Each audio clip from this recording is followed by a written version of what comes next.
David Carradine, born John Arthur Carradine Jr. on December 8, 1936, died on June 3, 2009. He was an American actor, director, and musician, whose career included over 200 major and minor roles in film, television, and on stage, spanning more than 6 decades. He was widely known to television audiences as the star of the 1970s television series Kung Fu, playing Kwai Chang Caine, a peace-loving Shaolin monk traveling through the American Old West. He also gave Kung Fu tutorials on TV. A member of the Carradine family of actors who you can spot in Frozen 2 and The Handmaid's Tale, he got his break playing Atahuallpa in the Broadway play The Royal Hunt of the Sun. He appeared in 2 early Martin Scorsese films, Boxcar, Bertha, and Mean Streets, and played Woody Guthrie in the critically acclaimed biopic Bound for Glory, 1976, which earned him a Golden Globe nomination for Best Actor, a Motion Picture Drama. He received nominations for a Golden Globe and an Emmy Award for his work on Kung Fu.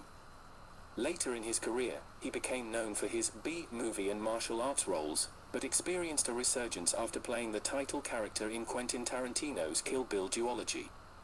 He received additional Golden Globe nominations for his performances in the television miniseries North and South, 1985, and Kill Bill, Volume 2, 2004, for which he won the Saturn Award for Best Supporting Actor.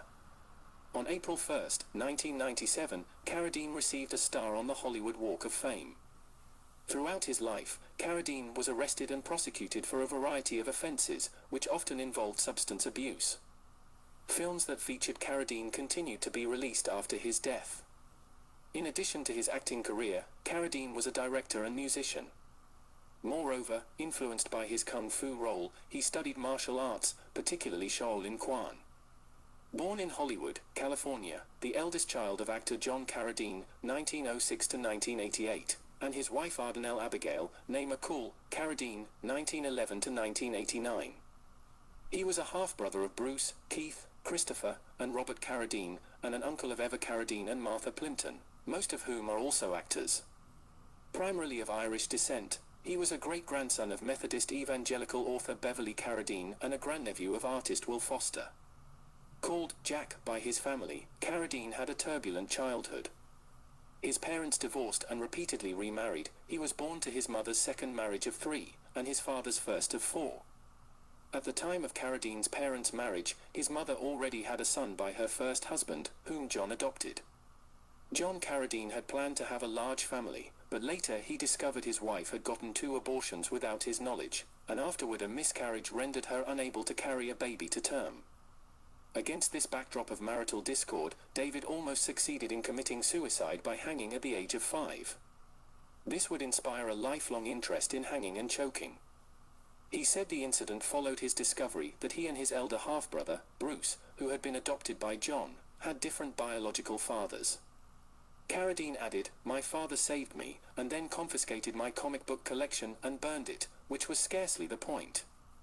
After 3 years of marriage, Ardenelle filed for divorce from John, but they remained married for 5 more years. Divorce finally came in 1944, when Carradine was 7. His father left California to avoid court action in the alimony settlement. After the couple had a series of court battles over child custody and alimony, which at one point landed John in jail, David joined his father in New York City. By this time, his father had remarried. On December 25, 1947, David appeared in a live telecast adaptation of A Christmas Carol, with his father in the role of Ebenezer Scrooge. David was encouraged by his father to act. For the next few years, David spent time in boarding schools, foster homes, and reform school. He also often accompanied his father to summer theater throughout the Northeast. Carradine spent time in Massachusetts and a winter milking cows on a farm in Vermont. Eventually, David Carradine returned to California, where he graduated from Oakland High School. He attended Oakland Junior College, now Laney College, for a year before transferring to San Francisco State College, where he studied drama and music theory, and wrote music for the drama department's annual reviews while juggling menial jobs, a fledgling stage acting career, and his studies. After he dropped out of college, Carradine spent some time with the Beatniks of San Francisco's North Beach and Southern California's Venice. During this time he collected unemployment insurance and sold baby pictures. He was also prosecuted for disturbing the peace. The selling of baby pictures here is an important note. I could not find whether that was common for beatniks, but it certainly was for early-level pornographers. Red light districts in Soho in the 1800s often sold pictures of British schoolboys. The thread of printed pornographic material can be traced through modern Hollywood. Pee Wee Herman actor Paul Rubens had the largest collection of French homosexual erotica as reported in Interview magazine, and elsewhere, before his death. Multiple books have been published about this, but they are difficult to find. If anyone is interested, I am happy to provide a list. Despite an attempt to dodge the draft, in 1960 Carradine was inducted into the United States Army, where he drew pictures for training aides. That Christmas he married his high school sweetheart, Donna Lee Becht. While stationed at Fort Eustis, Virginia, he helped establish a theater company that became known as the Entertainment Unit. He met fellow inductee Larry Cohen, who later cast him in Q, The Winged Serpent. He also faced court-martial for shoplifting. In 1962, Donna gave birth to their daughter, Callista. Carradine was honorably discharged after 2 years of active duty. Upon leaving the army, Carradine became serious about acting. He was advised to change his name to avoid confusion with his famous father. In an interview from 2005, Carradine says his father encouraged him going into acting. The first thing I ever did outside of school, which was a production of Romeo and Juliet. He came up from Hollywood to San Francisco to see it. And right after he just sort of opened up to me with all this advice. He became very proud of me. In 1963, he made his television debut on an episode of Armstrong Circle Theater, Secret Document X-256. Several other television roles followed, including appearances on Wagon Train, East Side or West Side, Arrest and Trial, The Virginian, Bob Hope Presents the Chrysler Theater and The Alfred Hitchcock Hour. In 1964, Carradine appeared as the Utah Kid on The Virginian in the episode The Intruders. Carradine got a contract with Universal. The studio gave him his feature film debut in Taggart, 1964, a western based on a Louis L. Amour novel. It also cast him in Bus Riley's Back in Town, 1965. In May 1964, Carradine joined the cast of the Broadway play The Deputy by Rolf Hochhuth, replacing Jeremy Brett. When the play ended, he was still under contract to Universal and resumed TV work. He spent a lot of time playing, in his words, greenhorns in westerns and villains in thrillers. Carradine guest starred in The Trials of O'Brien in episodes that were cut together and released theatrically as Too Many Thieves, 1967, and Coronet Blue. Carradine's first big break came with his second Broadway part in The Royal Hunt of the Sun, a play by Peter Shaffer about the destruction of the Inca civilization by conquistador Francisco Pizarro. Carradine played Atahuallpa opposite Christopher Plummer as Pizarro. The play premiered in October 1965 and was a solid hit, running for 261 performances. Carradine said of this performance, "Many of the important roles that I got later on were because the guy who was going to hire me was in that audience and had his mind blown." For that part, Carradine won a Theatre World Award for Best Debut Performance in 1965. He was also named as one of Theatre World's promising personalities from Broadway and off-Broadway. Carradine left the production of Royal Hunt of the Sun in May 1966 to take up an offer to star in the TV series Shane, a 1966 western based upon a 1949 novel of the same name, previously filmed in 1953. Carradine played the title role opposite Jill Ireland. "I know I have some kind of vision that most actors and directors don't have," he said, "so it becomes a duty to exercise that vision. It's a responsibility, a mission." In 1972, he co-starred as Big Bill Shelley in one of Martin Scorsese's earliest films, Boxcar Bertha, which starred Barbara Hershey, his partner at the time. This was one of several Roger Corman productions in which he appeared. It was also one of a handful of acting collaborations he did with his father. He made his feature directorial debut with the film You and Me, starring alongside Hershey and his brothers Keith and Robert. It was shot in 1972, between making the Kung Fu pilot and the series, but released in 1975. In 1972, Carradine and his second wife Barbara Hershey appeared together in a nude Playboy spread, recreating some sex scenes from Boxcar Bertha. That year, Hershey gave birth to their son, Free, who, when aged 9, changed his name to Tom, much to his father's chagrin. The couple's relationship fell apart around the time of Carradine's 1974 burglary arrest, when Carradine began an affair with Susan Hubley, who had guest starred on Kung Fu.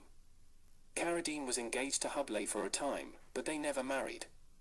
In February 1977, Carradine married his second wife Linda, née Linda and Gilbert, in a civil ceremony in Munich, Germany, after filming The Serpent's Egg. Gilbert was previously married to Roger McGuinn of the Byrds. Their daughter, Kansas, was born in 1978. Carradine's second marriage ended in divorce, as did the two that followed. He was married to Gail Jensen from 1986 to 1997, and to Marina Anderson from 1998 to 2001. On December 26, 2004, Carradine married the widowed Annie Beeman, née Kirsty Fraser, December 21, 1960, at the seaside Malibu home of his friend Michael Madsen. Vicki Roberts, his attorney and a longtime friend of his wife's, performed the ceremony. With this marriage he acquired three stepdaughters, Amanda Eckelberry, born 1989, Madeline Rose, born 1995, and Olivia Juliet, born 1998, as well as a stepson, actor Max Richard Carradine, born 1998.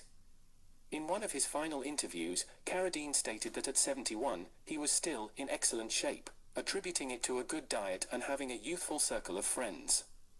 Everybody that I know is at least 10 or 20 years younger than I am. My wife Annie is 24 years younger than I am. My daughter asks why I don't hang with women my age, and I say, most of the women my age are a lot older than me.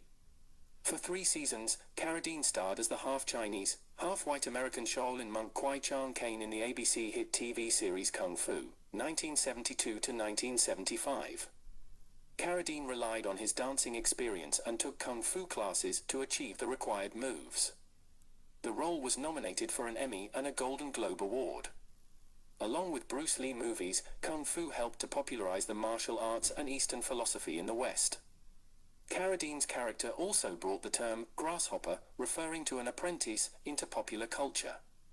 Carradine's beatnik band released an album titled Grasshopper in the 1970s. Carradine could play piano and guitar. Although the choice of a non-Oriental to play the role of Kwai Chang Caine stirred controversy, the show provided steady employment for a number of Oriental American actors. In addition to Key Luke and Philippon, who held leading roles in the cast as Caine's Shaolin masters, Robert Ito, James Hong, Benson Fong, Richard Liu, and Victor Sen Yung frequently appeared in the series. A second controversy was over whose idea the series had been. Bruce Lee's widow claimed he had come up with the idea of a wandering monk in the Old West, but Ed Spielman, the series creator, insisted that the concept was his own idea from years before Lee became a star.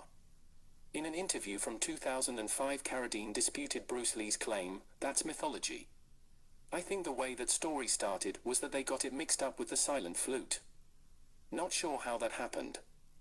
In his authoritative biography Bruce Lee, A Life, Matthew Polly clarifies the issue of Bruce Lee's involvement, concluding that the claim was the result of his not being cast for the leading role, and that he had no participation in the creation of the series. The silent flute was the screenplay Lee was working on at the time of his death.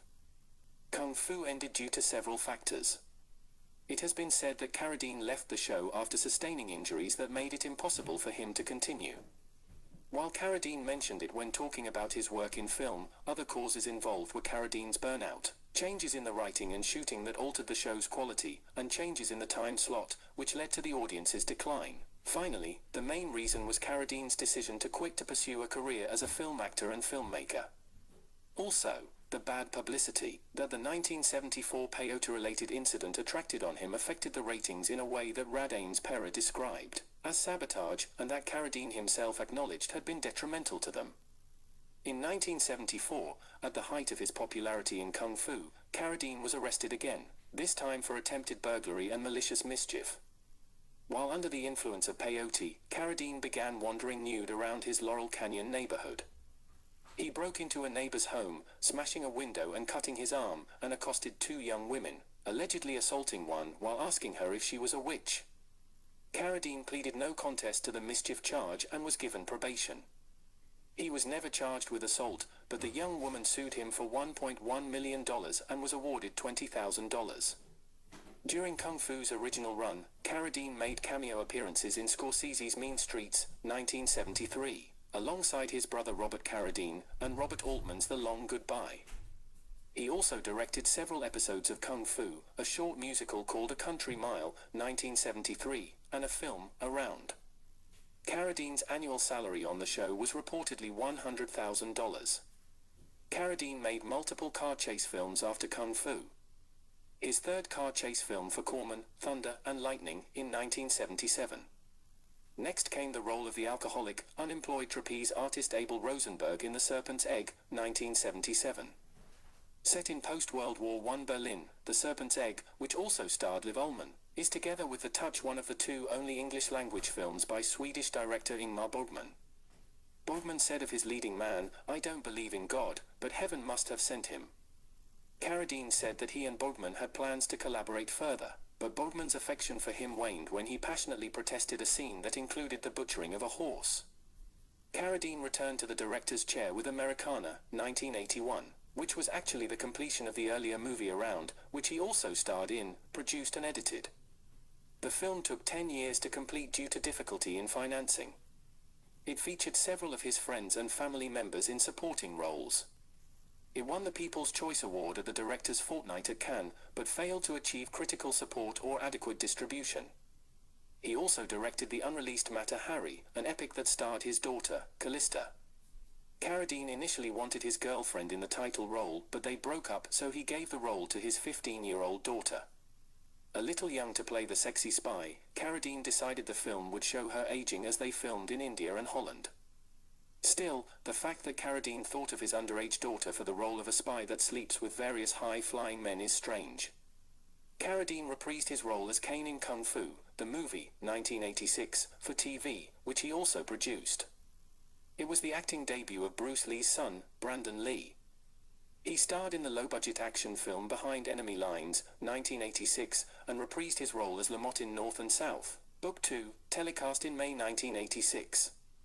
Carradine enjoyed a revival of his fame when he was cast in Quentin Tarantino's sequential Kill Bill movies, Kill Bill, Volume 1, 2003, and Kill Bill, Volume 2, 2004.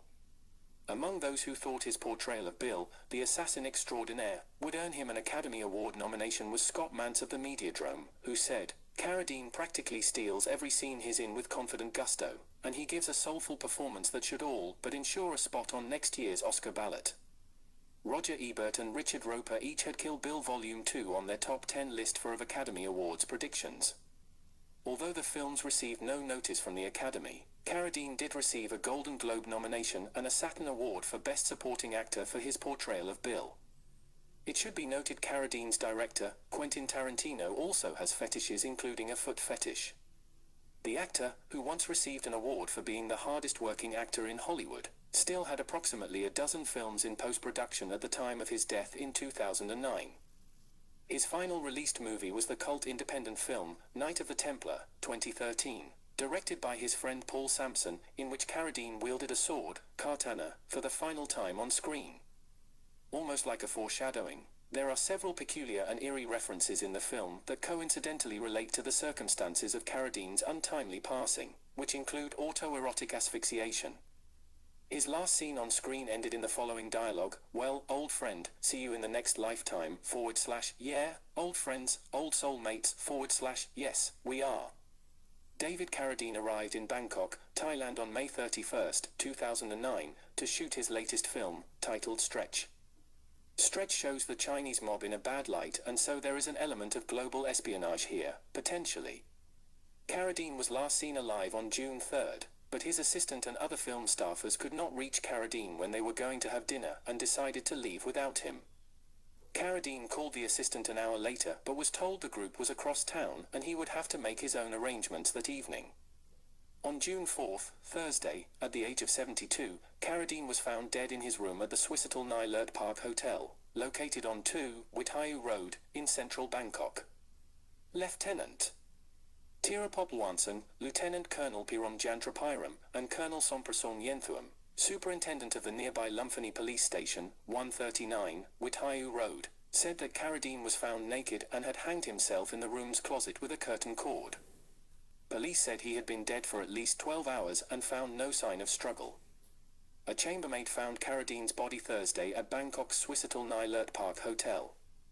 Thai authorities said they have all but ruled out foul play, based on surveillance footage and interviews with hotel staff that indicate no one was in Carradine's room before he died. said Colonel Somprasong Yenthuam, who is heading the investigation. A grainy photo published on the cover of the tabloid Thai Wrath shows a naked body suspended from a clothes bar in a hotel closet, hands apparently bound together above the head and feet on the floor. He was supposedly wearing a black wig and fishnet stockings, and there was red lingerie on the bed. There are differing reports. Thai police suggested the death might have been from accidental suffocation due to autoerotic asphyxiation, since there was no suicide note and he was found with a rope tied to both his neck and his genitals. Thai authorities conducted the first autopsy on Carradine shortly after his death, and stated on June 8 that it would take a month to determine how he died, although a Thai police colonel told Reuters that the likely cause was asphyxiation. On July 1, 2009, Michael Baden, the medical examiner hired by Carradine's family to conduct his own autopsy on Carradine, stated that the actor died from asphyxiation, and that the way Carradine's body was bound allowed him to rule out suicide. The ties that bound Carradine, who was found hanging in the closet of his Bangkok hotel on June 4, helped Baden rule out suicide as well. He didn't die of natural causes, and he didn't die of suicidal causes from the nature of the ligatures around the body, so that leaves some kind of accidental death, he said. Baden also clarified that Carradine's hands were tied above his head and not behind his back, as some had previously reported. His report also did not rule out the possibility that the former kung fu star died of autoerotic asphyxiation, though he did not say that was the cause of death either. The thing about pornographic acts is that they require bigger and bigger highs to achieve the same result. Carradine's wives had no problem admitting Carradine was into weird sexual fetish stuff, and addictions such as these can be deadly. Moreover, a 2010 book published by one of Carradine's ex-wives, Marina Anderson, made incest claims. Carradine enjoyed kink and potentially deadly sexual acts, as his ex-wife revealed in court documents pertaining to their divorce. According to ABC News, Carradine's fourth wife, Marina Anderson, thinks it's possible he was murdered and that the scene was staged to look like a suicide or accident. Carradine was reportedly so into choking during sex that it was basically their normal routine. NBC Washington reports that Carradine's third wife, Gail Jensen, said that Carradine found erotic asphyxiation to be relaxing. However, Anderson said he didn't like to do erotic asphyxiation alone but always with a partner, which raised her suspicions, via ABC News. She noted that Bangkok is considered sex heaven and posited that he could have been robbed of his money or belongings. But without more evidence to prove the theories, Anderson admitted it could have just been an indulgent fantasy that took a nasty turn. She continued by noting that you can't have marks around your neck by just doing an autoerotic or sexual asphyxiation, saying that it went over the line. There was something really hinky that happened. Anderson also has a theory as to what that hinky occurrence may have been. Carradine was mourned by various Los Angeles sex shops who went on record saying he had ordered toys he would never pick up. We may never know what actually happened on the day that David Carradine died in June 2009, however, his ex-wife, Marina Anderson, thinks that he might have been murdered because of a certain habit that he had when it came to keeping valuables on him. Maybe someone would want to do that for money. David always carried a lot of cash and he always wore expensive watches, she said, according to ABC News. She added that by doing so, you can attract unwanted elements. David Carradine had apparently tried out lots of his kinks before, including risky activities like simulating drowning in a pool, hanging himself in a crucifix style, and tying himself up or getting others to tie him up, per ABC News.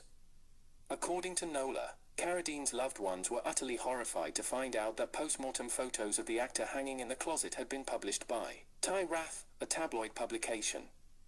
The Carradine family contacted the FBI and threatened to take legal action once the culprit was found. The actor's wife, and Carradine, filed a wrongful death lawsuit against two Malawian Kwachars in June 2010, claiming that the film company was supposed to have an assistant with Carradine all the time to guide him around Bangkok, via CBS News. She believed the company was wrong to leave her husband alone on the night of his death. The case was settled about a year later, in August 2011. Per TMZ, and Carradine was awarded $400,000 in the wrongful death suit.